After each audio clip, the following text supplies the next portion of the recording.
सिपाही की भर्ती के लिए महिलाएं यहाँ पर लंबी कूद की प्रयास कर रही थी। रस्सी कम पड़ने पर किसी बेवकूफ़ महिलाओं के आदेश पर महिलाओं ने अपने सर के बाल तोड़ तोड़ कर उस रस्सी को बांधने में लगा दिया। तभी मैंने वहाँ जाकर उस महिलाओं से कहा, अबे पागल, गंजी हो जाएगी, इतनी बाल मत तोड़ा कर। तभी महिलाओं ने मेरे बातों पर अमल कर मुझे लात मार कर वहाँ से भगा दिया और दोबारा फिर से वही काम करने लगा और मुझे कहा, पागल, फिर इधर मत दिख जाइयो, इस काम में विघन डालने में तू। मेरी आंखें फटे की फटी रह गई जब मैंने देखा महिलाओं को एक पीले रंग के अजगर के ऊपर से उछल कूद करते हुए। तभी मैंने देखा वह अजगर दो बालक का रूप ले लिया और मैं अचंभित हो गया और मैं इसका राज पता करने के लिए उस अजगर रूपी बालक से मिला।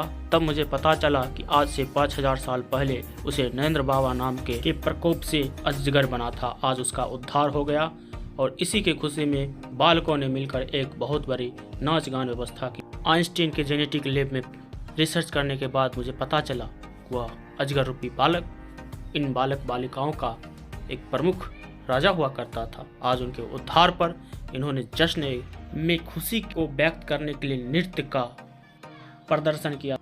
तभी राजा अपने रथ में सवार होकर अपने राज्य में आए और राज्य में प्रजा उन्हें देखकर प्रफुल्लित हुए और उनके स्वागत में थाल सजाए खड़े हो गए। इस राजा की पॉपुलैरिटी अपने राज्य में राहुल गांधी से भी बहुत अधिक था, इसलिए तो इनके मूर्तियां भी इनके सम्मान में सर झुकाए खड़ी हुई थी। लोगों से पता चला यह मूर्ति महाराज के बहुत ही करीबी मूर्ति थी।